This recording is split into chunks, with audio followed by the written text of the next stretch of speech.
Hey there, everybody. Today we are going to be going over how hitting ratings work. So we've already done pitching and fielding ratings. Today we are going to be covering the last group, which is hitting.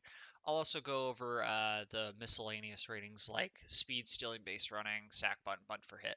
So the first thing that we're going to talk about, and this is obviously important with pitchers, but it's really important for hitters, is the order of operations. Now with pitchers, you could still, unless you have a really low control, be successful with other means. And in general, it's not going to matter too much how you play into order of operations, but with hitters, it is extremely important. And we're going to get into each individual rating and why it's important in a little bit. But for now, the first thing you need to remember is the first thing that happens in the order of operations. So the first thing that's calculated in an at bat or plate appearance rather is, does the batter get hit by a pitch? And that is a hidden rating. We'll also get to that in a minute. The next thing that's calculated is, does the batter draw a walk? So that's the batter's eye against the pitcher's control.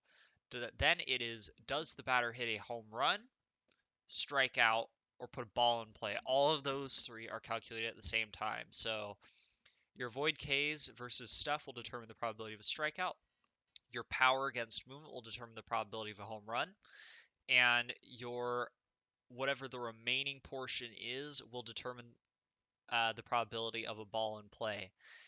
Once you have a ball in play, your gap power will determine if it is a double or triple, and then your technically its base running will determine, or speed. I can't remember. I think the editor says which. I guess we're gonna have to turn on commissioner mode first to see it.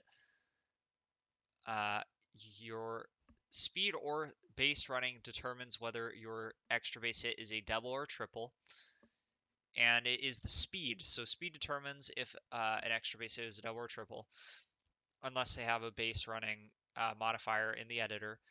And if it's not a double or a triple, your BABIP, which is derived from contact, will determine uh, if the ball in play is a hit or an out. So let's start by going through the order of operations one thing at a time. The first thing is hit by pitch, and this is in the editor only. You don't actually see this on a player's card. So much like with pitchers, you gotta calculate it statistically, or at least try to determine it statistically. So for example, if we go into Bryce Harper's expanded statistics, we can say that generally he gets hit about 3 to 5, maybe about 6 times a year. So we can expect he will get hit around 3 to 5, maybe 6 times a season by pitches. Now, that's essentially as good as a walk, so just consider it a little bit of a boost to your on base percentage. When your hit by pitch rate is that low, it's not particularly important, but some batters like Tim LeCastro, Mark Canha, they'll have higher hit by pitches up in the 20s, 30s, some guys even have them in the 40s. And then it becomes a very significant factor in your on base percentage. Uh, I imagine many of those who are watching this video have seen Foolish Baseball's Tim LeCastro video. It really is a magic worker when you have it in those high values. Big boost to your on base percentage. So just having that high hit by pitch can actually be a very valuable portion of the batter's arsenal. Next up, we got the eye, which also correlates to on base percentage, of course. Eye is, because it is the only isolated rating of the batter's true five, the most easy to judge a player's value for. So if you have a high eye, you know it means a player is going to have a higher on base percentage. You have a lower eye, that means they're going to have a lower on base percentage. And there's not really much room for anything in between. That's really all there is to it. Uh, some players will, I mean, really, it's you either walk or it's everything else. If you have really good avoid K's, power, gap power, contact, the value of I depletes slightly since the value of a non-walk is higher. But in general, the value of a walk is going to be extremely high for a lot of your players. So you're going to see that I is a very valuable rating, one of the better ratings in the game, actually. Next, we got the avoid K's rating, which I'm going to do avoid K's, then power, then the ball and play events. So avoid Ks is arguably the most important rating on a batter because they can't be successful. You can't get balls in play if your avoid K is too low. Essentially, 40 is the lowest you can conceivably get with a mediocre hitter and be successful. If you're 35 or lower, you'd better be outstanding at everything else, especially drawing walks, in order to be a good hitter. It's just very difficult when you're striking out that much to be successful because you're already at a relatively low probability of a ball in play being a hit or a good outcome. And once you start striking out a lot and you're reducing those opportunities for hits, you're just not going to be able to provide much offensive value. Now, higher avoid Ks, on the other hand, that stacks more of those ball and play events. So it's especially useful to have high avoid Ks when, for example, you have high gap power contact, or I should say BABIP, because that's going to increase the probability that you get a hit. Now, the next thing is your power. This is essentially just going to be how many home runs you hit. Now, power is better for players with lower I. The more I you have, the less valuable power is actually a better way to put it. So in other words, on base percentage generally is more valuable than power hitters in the game when you get into the super elite levels of hitters. But power is still an efficient way to drive runs in, obviously, since you're guaranteed runs every time you hit a home run. Uh, it is still arguably the most powerful rating in the game, although I would say it's cooked into your overall rating a little bit too heavily.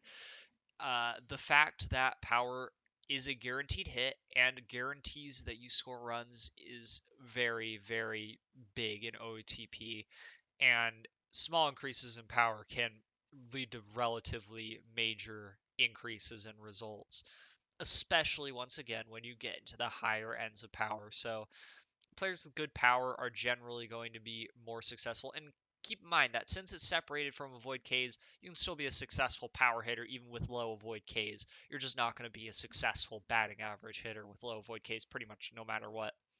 Now, the next thing we got up is gap power. Now, gap power is the worst batting rating in the game by a mile.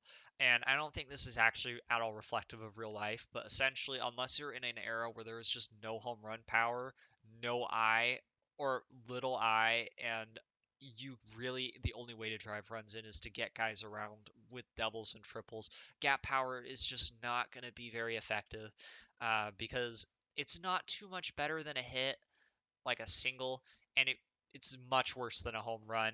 You're likely to have home runs anyway with guys on base, or not too much more likely than those guys being left on base. Doubles and triples do not increase too much more with gap power than home runs increase with home run power. And because it's avoid Ks dependent, you could be it's effective with contact hitters essentially. The higher avoid Ks is, the more effective high gap power is. But in general, gap power is just not going to be even worth really putting much extra weight into. It's just something that you use to or evaluate a player after everything else. It's the leftover rating. And lastly, we've got BABIP. Now, on a player's card, you have contact, and this is not BABIP. This is a combination of your avoid Ks, home run power, and BABIP, which is only shown in the editor. Essentially, what contact is an estimation of how a batter is going to hit for average overall. This includes home runs, this includes their strikeout rate, and it includes BABIP. It cooks them all into one thing. It's not a good projection, so contact is useless. You have low avoid Ks, and excellent home run power and mediocre BABIP, you're going to have like a 200 batting average, but you could still have 50 contact. Versus if you've got massive avoid Ks and or like 60 avoid Ks and 60 BABIP, but no home run power, you're probably going to hit like 270, 280 at least, and your contact is still going to be around the 50 range because home run power is such a significant part of that contact rating. So you need to essentially isolate your your BABIP from contact, which fortunately you can do. I have a BABIP calculator that is somewhat effective, although it needs cleaning up at isolating BABIP. You can kind of estimate it, just like imagine how home run power and avoid Ks are influencing that contact rating. And what that is going to be is your batting average on balls in play. So after all the other events happen, what is the probability that you have a single? So a large portion of your plate appearance events are going to reach the point of your contact. At least 50%, even for the most extreme batters, you're going to get to this point. So, in other words, it can, in many cases, be one of the better ratings on a batter's card because it influences your on base percentage so much. It has an impact on getting runners around the bases effectively.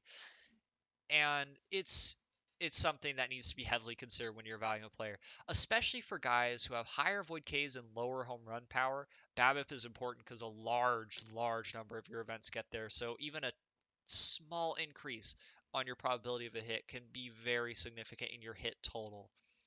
And ultimately, the way I would consider it, when you're evaluating a player, BABIP is really important when you have a player who does not have very much power and does not have very much I. A player with a lot of I is likely to be successful under a majority of circumstances if they're reasonably good at everything else. Home run power is really good for just about anybody. I mean, in general, there's no reason to not have home run power, but it's especially good for players who have not super good I and pretty good avoid Ks. Bat power is just not going to be too useful under any circumstances, but in general, it works better with guys who have lower I and power, but pretty good avoid Ks. And of course, you've got to consider your hit by pitch rating as well. So now for speed, stealing, base running, sacrifice bunt, and bunt for hit. So speed, this is your jump on a stolen base attempt. This is how likely are you to actually attempt a steal when you instruct your batter to do so, or your base runner, I should say. It does not affect your success rate on steals at all. That's all it is, just how likely you are to attempt stealing. So stealing is the big rating when it comes to stolen bases because this is your success rate on stolen base attempts. So the big thing here is that you want your stealing to be higher than your speed, or else you're actually going to have a lower stolen base success rate, which is not good. But you want your speed to be about 10 points lower than your stealings, because that will allow you to optimize your stolen base attempts while still succeeding at a very high rate, especially in the higher ends. Like if you got 80 stealing and 70 speed, you can steal around 50 bases a year. It's really crazy the kinds of things you can do with an effective base runner. Stealing is not going to be too much of a value difference on players unless they are actually like 30 plus steals, more than 30 steals. Then it starts to become a little bit of a thing to consider. But with lower on base guys, speed and stealing just not particularly important. Same thing with base running. It's going to be your success rate when attempting to take an extra base. Uh, so this is useful if you have a lot of balls in play on your team. If you've got a lot of guys on base, base running can be a little bit of a boost, but it's not something you're really going to evaluate a hitter by too much. Sacrifice bunt is the likelihood that you will successfully uh, be able to advance a batter when you're bunting. Now, with good teams, you're almost never sacrifice bunting, so this rating is pretty much irrelevant. And then bunt for hit is the probability that you will be successful in getting a hit when you attempt to bunt for one. Once again, this rating is just not too good with really good hitters. Now, if you've got somebody who's got an incredible base running profile, but is just a god-awful hitter, outstanding defender, you're going to play him no matter what if they're an outstanding defender. And in order to optimize their success, if they've got a really high butt for hit, that could actually be a little bit of a boost. You crank it up, try to get them on base as much as you can. It could be a nice little improvement to their on base percentage, allow them to be dangerous on the base paths. Anyways, guys, that just about covers it for how hitting ratings work. I hope this video was helpful for you guys in evaluating your hitters and understanding how they will interact in the game and be successful or lack success in that case. Let me know if you have any questions, and I'll see you guys in the next video.